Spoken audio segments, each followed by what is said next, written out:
In this video, I'm going to tell you about why I have changed my mind about resin 3D printing.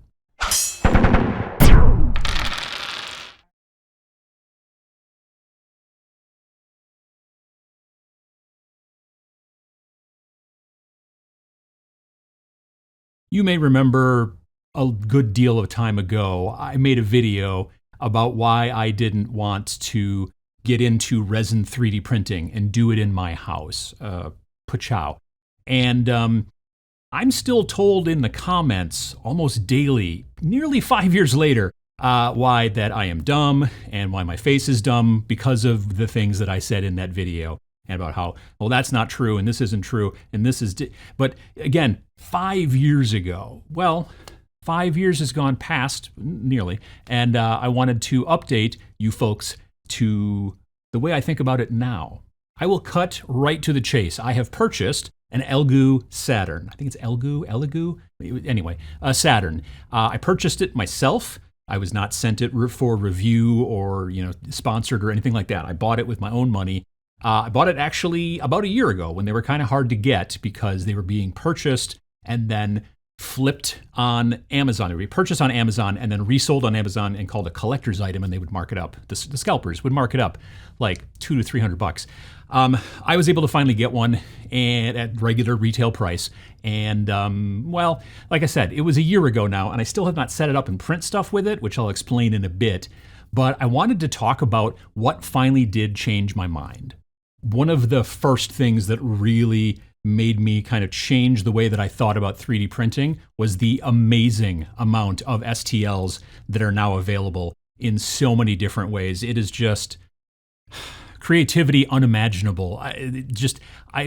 There's like between myminifactory.com, I think Cult 3D, obviously Thingiverse, which I think most everything is free on Thingiverse. I like just going My Mini Factory, typing in the thing I'm looking for, whatever it might be, and finding so much different stuff.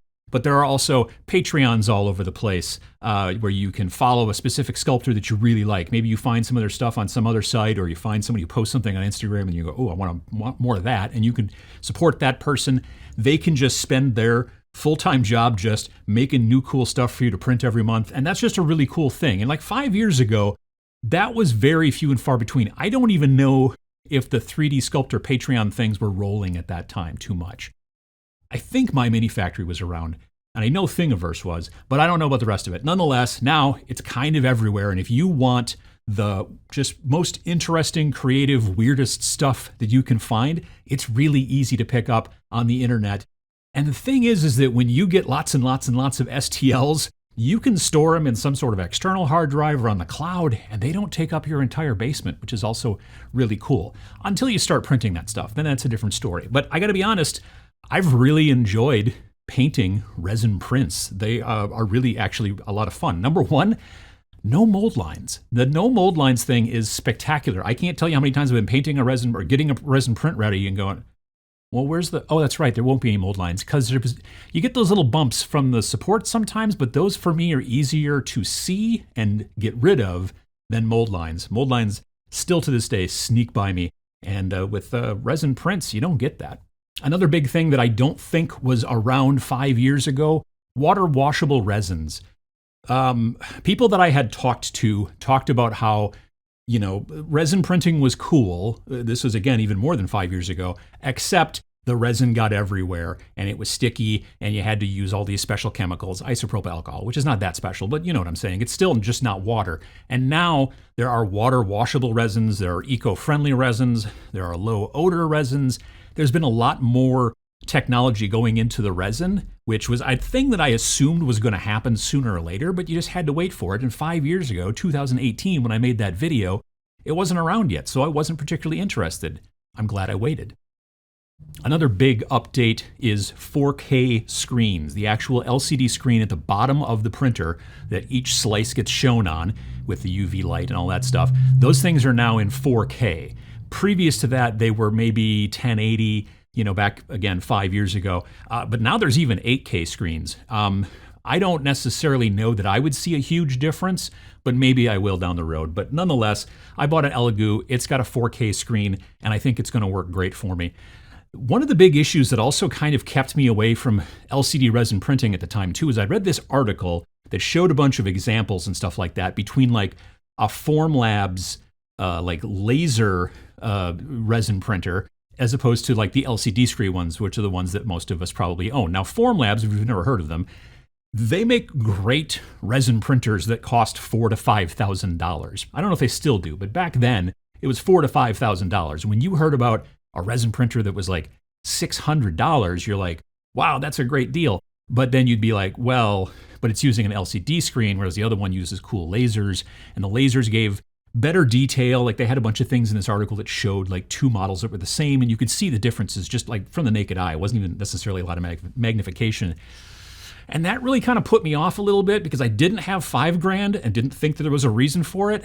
But I also at the time didn't want to spend that much money on something that was going to give me a worse product. And that seems to have to some degree gone away. Now, from what I understand, lasers are still the best, but they're also still super crazy expensive. 4K, now getting into 8K screens, are going to make detail issues kind of a thing of the past, it seems. If you remember the last video, I also talked about the odor, the smell. Now, I don't like smells in the house too much, but they happen. You know, I mean, sometimes you microwave some fish. That's not a good idea, but it happens sometimes. Just other things. Sometimes, you know, cats. That happens as well.